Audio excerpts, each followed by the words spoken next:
আপনারা বেহেশতের কার্ড কেনেন নাই, এখন আপনাদেরকে আমরা ফ্যামিলি কার্ড দেওয়া হচ্ছে।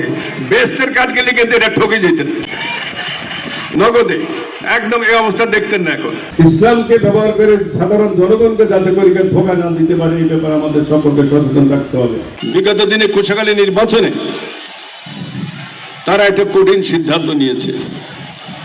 যারা বলছে যে বেহেশতের কার্ড তাদের কাছে বিক্রি করছে, তারা কিন্তু আপনারা বেহেশতের কার্ড কেনেন নাই, এখন আপনাদেরকে আমরা ফ্যামিলি কার্ড দেওয়া হচ্ছে। বেহেশতের কার্ড গেলে কিন্তু এটা ঠকে যেতেন নগদে, একদম এই অবস্থা দেখতেন না। এখন তাহলে ভবিষ্যতে ইসলামকে ব্যবহার করে সাধারণ জনগণকে যাতে করে ধোঁকা না দিতে পারে এই ব্যাপারে আমাদের সকলকে সচেতন থাকতে হবে।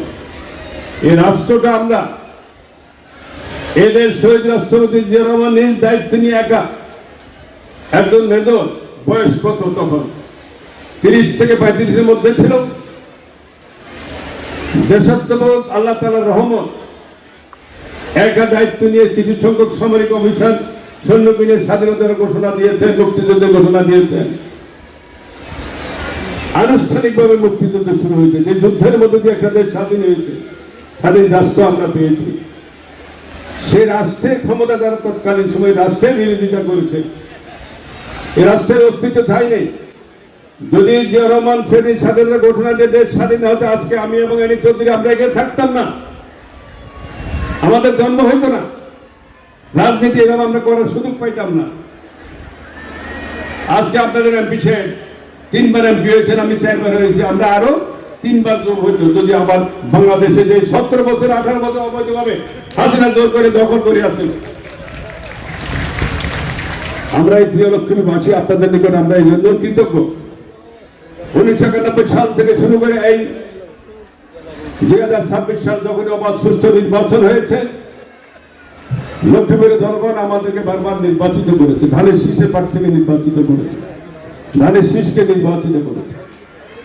এই লক্ষ্মীপুর একটি অবহেলিত জনপদ ছিল, একটি সন্ত্রাস কবলিত জনপদ ছিল। লক্ষ্মীপুরের সার্কেল হাউসের নানান দশা ছিল, স্টেডিয়াম ছিল না, লক্ষ্মীপুরে আপনার একটা বিশ্ববিদ্যালয় কলেজ ছিল না, অনার্স ক্লাস ছিল না, লক্ষ্মীপুরে বাস টার্মিনাল ছিল না। এই শহীদুদ্দিন চৌধুরী আইনি সহ আমরা সেদিন এই সমস্ত দিন বেগম খালেদাদের মাধ্যমে বাস্তবায়ন করা হয়েছে। লক্ষ্মীপুরে হাসপাতালকে আধুনিকায়ন করা হয়েছে, বিভিন্ন স্কুল কলেজে অবকাঠামো নির্মাণ করা হয়েছে। লক্ষ্মীপুরে হাজার হাজার কিলোমিটার এই দিন চৌধুরী এই এলাকায় নির্মাণ করেছেন। নৌকা দিয়েও চলা যেত না ঠিক মতো, মনে আছে যারা বড় অনেক পুরো আমাদের চর আসতে আসার কোন স্কোপ ছিল না। এই সমস্ত সুযোগ সুবিধা বৃদ্ধি করা হয়েছে। আজ বাংলাদেশকে আধুনিক বাংলাদেশ, বর্তমানে বিশ্বায়ন যুগে একটি বাংলাদেশকে আধুনিক বাংলাদেশ গড়ে তোলার যে আমার নেতা তারেক রহমান মাননীয় প্রধানমন্ত্রী আপনার দেখেন 18 ঘন্টা পরিশ্রম করে, যোগ্য পিতার যোগ্য সন্তান, যোগ্য মায়ের যোগ্য সন্তান হিসাবে পৃথিবীতে বিরল। বাপ ছিলেন স্বাধীনতার ঘোষক, রাষ্ট্রপতি সামরিক বাহিনীর প্রধান, মা ছিলেন বাংলাদেশের প্রধানমন্ত্রী, তারই সন্তান হচ্ছে আছে বাংলাদেশের নেতৃত্ব দিচ্ছেন। এটা আমাদের কপালের বিচার। সম্মানিত নেতৃবৃন্দ, এখানে কোনো দুর্নীতি হবে না, কোনো স্বজননীতি হবে না। নির্বাচনে যে আমরা প্রতিশ্রুতি দিই, প্রত্যেকটি প্রতিশ্রুতি আমরা অক্ষরে অক্ষরে বাস্তবায়ন করব।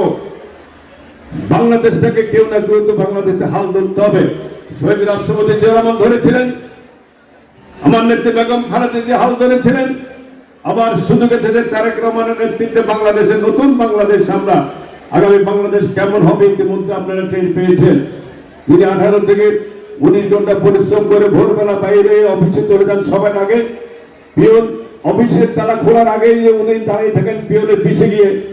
এরকম নেতৃত্ব পাওয়া বাংলাদেশে বিরল। ইনশাল্লাহ আমরা নতুন করে পরিবর্তন করতে পারবো।